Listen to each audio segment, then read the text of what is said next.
Hi అండి. అందరికీ నమస్కారం. Welcome to my channel. ఈ వీడియోలో ఫ్యామిలీ పెన్షనర్లలో ఎవరికి 30% పెన్షన్ వస్తుంది? అలాగే ఎవరికి 50% పెన్షన్ వస్తుంది? మారిన కొత్త ఏపీ పెన్షన్ రూల్స్ ఏం చెప్తున్నాయి? ఉదాహరణతో వివరంగా అయితే మనము తెలుసుకుందాము. సో, వీడియోని ఎక్కడ గాని స్కిప్ చేయకుండా ఎండ్ వరకు చూసేయండి. అప్పుడు ఇన్ఫర్మేషన్ పూర్తిగా అర్థమవుతుంది. అలాగే ఈ వీడియో చూస్తున్న ప్రతి ఒక్కరు వీడియోకి లైక్ చేయండి ఫ్రెండ్స్. ఈ వీడియోని తోటి పెన్షన్ మిత్రులతో అయితే షేర్ చేయండి. కొత్తగా చూస్తున్నవారు ఇంకా ఎవరైనా సబ్స్క్రైబ్ చేసుకోకుంటే వెంటనే మన ఛానల్‌ని సబ్స్క్రైబ్ చేసుకోండి. దీని ద్వారా నేను చేసే లేటెస్ట్ వీడియోస్ అన్నీ మీ వరకు రీచ్ అవుతాయి. ఇక ఆలస్యం చేయకుండా వివరాల్లోకైతే వెళ్ళిపోదాము.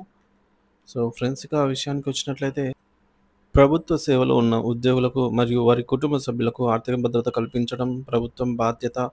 ఈ లక్ష్యంతో సర్వీస్‌లో ఉన్నప్పుడు లేదా పదవీ విరమణ తర్వాత మరణించిన ఉద్యోగి లేదా పెన్షనర్ కుటుంబానికి ప్రభుత్వం అందించే నెలవారీ ఆర్థిక సహాయమే కుటుంబ పెన్షన్.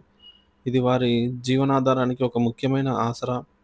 కుటుంబ పెన్షన్ యొక్క వివిధ అంశాలను వివరంగా తెలుసుకుందాము.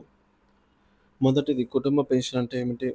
విధి నిర్వహణలో ఉన్నప్పుడు గానీ, పదవీ విరమణ పొందినప్పుడు తర్వాత గానీ, మరణించిన ప్రభుత్వ ఉద్యోగి లేదా పెన్షనర్ యొక్క కుటుంబ సభ్యులకు ప్రభుత్వం నిర్దేశిత నిబంధనల ప్రకారంగా నెలవారీగా చెల్లించే మొత్తాన్నే కుటుంబ పెన్షన్ అని అంటారు. కుటుంబ పెన్షన్‌లో ప్రధాన రకాలు. కుటుంబ పెన్షన్‌లో ప్రధానంగా 2 రకాలుంటాయి. మొదటిది మెరుగైన కుటుంబ పెన్షన్. ఎన్హాన్స్డ్ ఫ్యామిలీ పెన్షన్ అని అంటాము. ఇది సాధారణంగా కుటుంబ పెన్షన్ కంటే సాధారణ కుటుంబ పెన్షన్ కంటే ఎక్కువ మొత్తంలో ఉంటుంది. కానీ ఇది కేవలం నిర్దిష్ట కాలానికి మాత్రమే చెల్లించబడుతుంది. రెండవది సాధారణ కుటుంబ పెన్షన్. మెరుగైన కుటుంబ పెన్షన్ చెల్లింపు కాలం ముగిసిన తర్వాత లేదా కొన్ని ప్రత్యేక సందర్భాలలో మొదటి నుంచి జీవితాంతం చెల్లించే పెన్షన్ ఇది. దీన్ని నార్మల్ పెన్షన్ అంటాము. ఇకపోతే ఈ యొక్క మెరుగైన అంటే ఎన్హాన్స్డ్ ఫ్యామిలీ పెన్షన్ అంటే ఏమిటి? దీని అర్హత ఏమిటంటే కనీసం 7 సంవత్సరాల అర్హత గల సర్వీస్ పూర్తి చేసిన ఉద్యోగి సర్వీస్‌లో ఉండగా మరణించిన లేదా పదవీ విరమణ తర్వాత మరణించిన వారి కుటుంబానికి ఈ ఎన్హాన్స్డ్ ఫ్యామిలీ పెన్షన్ అనేది వర్తిస్తుంది. ఇది అర్హత. లెక్కింపు విధానం.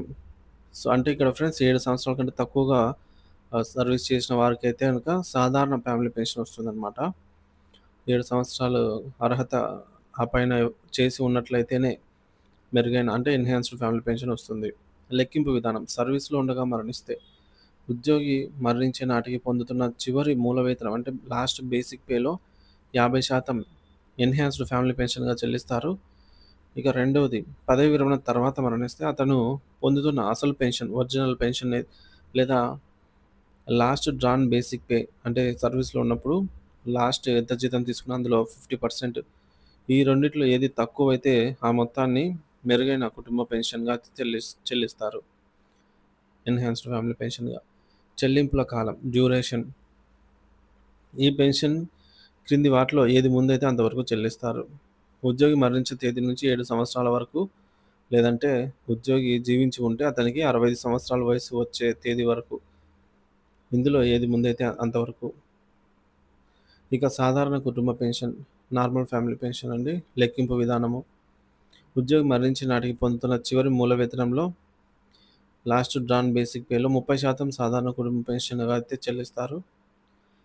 ఎప్పుడు చెల్లిస్తారు అంటే మెరుగైన కుటుంబ పెన్షన్ కాలం ముగిసిన తర్వాత పైన పేర్కొన్న 7 సంవత్సరాలు లేదా 65 సంవత్సరాల పరిమితి ముగిసిన వెంటనే పెన్షన్ మొత్తం 30%కి తగ్గి సాధారణ కుటుంబ పెన్షన్‌గా జీవితాంతం కొనసాగుతుంది.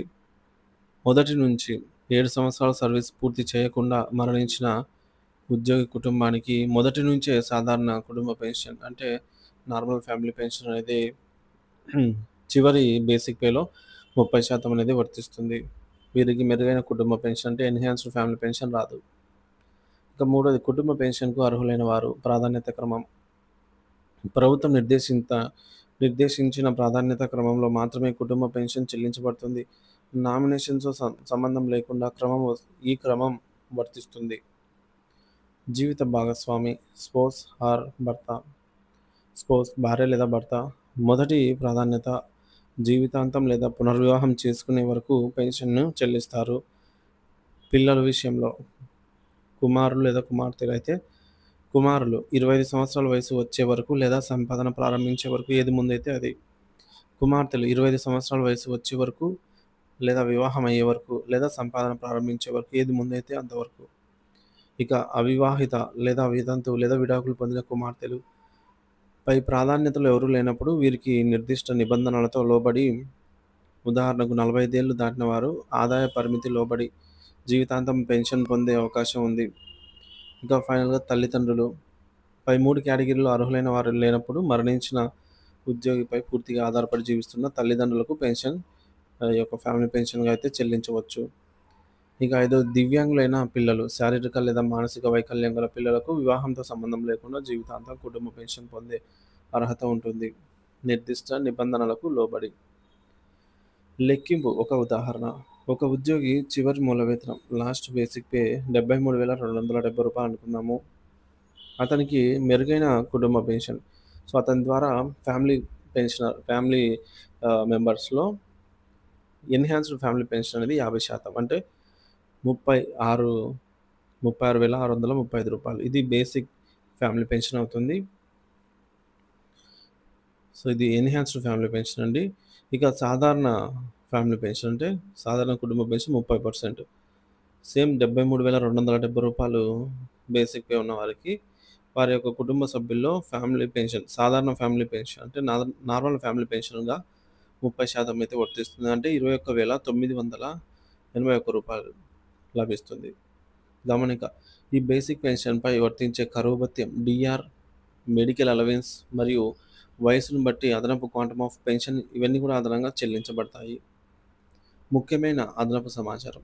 కుటుంబ పెన్షనర్ కూడా ఉద్యోగి లేదా పెన్షనర్ అయితే, అంటే ఫ్యామిలీ మెంబర్ పెన్షన్ ఎవరైతే ఉంటారో ఫ్యామిలీ పెన్షనర్ కూడా స్వతహాగా ఉద్యోగి అంటే సర్వీస్ ఎంప్లాయీ అవ్వచ్చు, లేదంటే పెన్షనర్ అవ్వచ్చు.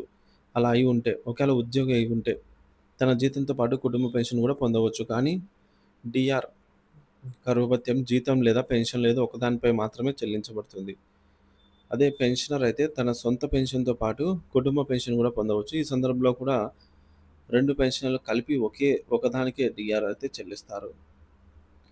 ఇక కారుణ్య నియామకం పొందితే, కుటుంబ సభ్యులు కారుణ్య నియామకం ద్వారా ఉద్యోగం పొంది అదే సమయంలో కుటుంబ పెన్షన్ కూడా పొందుతుంటే వారికి జీతం లేదా పెన్షన్‌పై మాత్రమే ఏదో ఒకదానిపైనే డీఆర్ అనేది వర్తిస్తుంది. ఈ మేరకు GO MS number 50 dated on 1 May 1998 అయితే చెప్తోంది. గరిష్ట పరిమితి. ఒక వ్యక్తి 2 కుటుంబ పెన్షన్‌లు అంటే తల్లి, తండ్రి ఇద్దరు ప్రభుత్వ ఉద్యోగులై మరణిస్తే, సో, వారి పిల్లలకు గానీ, ఫ్యామిలీలో ఎవరికో ఒకరికి అర్హత ఉన్నవారికి కుటుంబ పెన్షన్ అయితే వస్తుంది. సో, ఇద్దరిది కుటుంబ పెన్షన్ అయితే వస్తుంది. ఇలా 2 కుటుంబ పెన్షన్‌లు పొందే సందర్భంలో రెండిటి మొత్తం ప్రభుత్వం నిర్దేశించిన గరిష్ట పరిమితికి లోబడి ఉంటుంది. కుటుంబ పెన్షన్ అనేది మరణించిన ప్రభుత్వ ఉద్యోగుల కుటుంబాలకు ఒక అమూల్యమైన ఆర్థిక ఆసరా. దీనికి సంబంధించిన నియమాలు, నిబంధనలు, అర్హతలు మరియు లెక్కింపు విధానాలపై స్పష్టమైన అవగాహన కలిగి ఉండడం ద్వారా అనుభవజ్ఞులైన వారు తమ హక్కులను సకాలంలో పొందటానికి వీలవుతుందని అయితే మా మనవి.